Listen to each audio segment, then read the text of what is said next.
Hello বন্ধুরা, আপনাদের village রান্নাঘরে স্বাগতম জানাই। আজকে এক বাটি ওটস দিয়ে সুস্বাস্থ্যকর চিপস বানাবো। চলুন তাহলে ওটসটা করে ফেলা যাক। দেখুন, ওটসটা আমাদের এতটা ঘন করে নিতে হবে। এরকম ভালো করে নাড়াচাড়া করে সুন্দর করে এটা সেদ্ধ করে একদম মোলাম করে নিয়ে একটু ছেঁকে নেব। এতটাই শক্ত করে বানাতে হবে, একটু যেন জল জল না থাকে।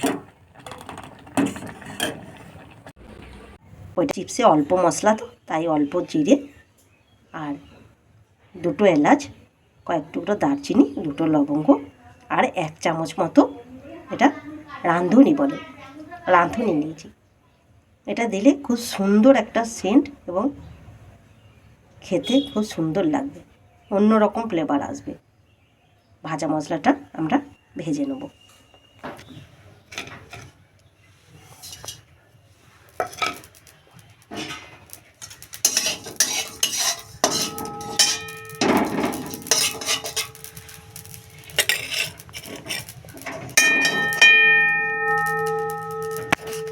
দেখুন বন্ধুরা, আমরা একটা কাপড়ের সাহায্যে ওটসটাকে ভালো করে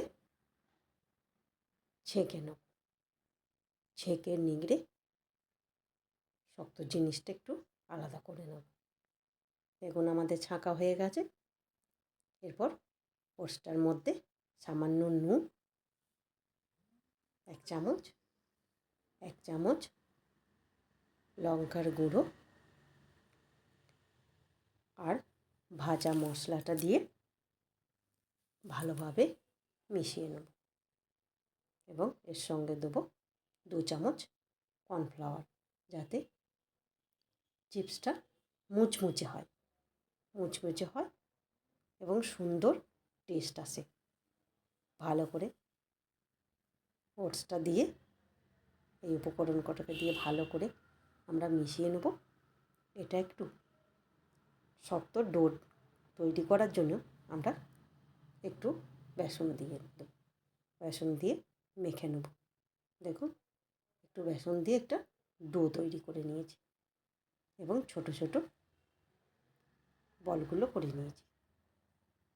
এই বলগুলো চাকতি বেল্লার সাহায্যে ভালো করে বিলে তার থেকে চিপসের আকারে গোল গোল করে আমরা বের করে নেব। তারপর একে একে তেলের মধ্যে ছেড়ে দেব এবং তৈরি হয়ে যাবে আমাদের সুন্দর চিপস। ঘরে আপনারা এইভাবে বানিয়ে খাবেন, দেখবেন খুব ভালো লাগবে খেতে, সুন্দর লাগবে এবং বাইরের চিপসে কোনো ক্ষতিকারক পদার্থের মতো কোনো খারাপও থাকবে না। দেখুন আমাদের তৈরি হয়ে গেছে স্বাস্থ্যকর চিপস।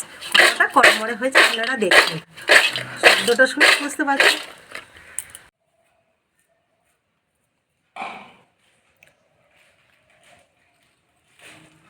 তৈরি হয়ে গেছে আমাদের সুন্দর চিপস, সুস্বাস্থ্যকর চিপস।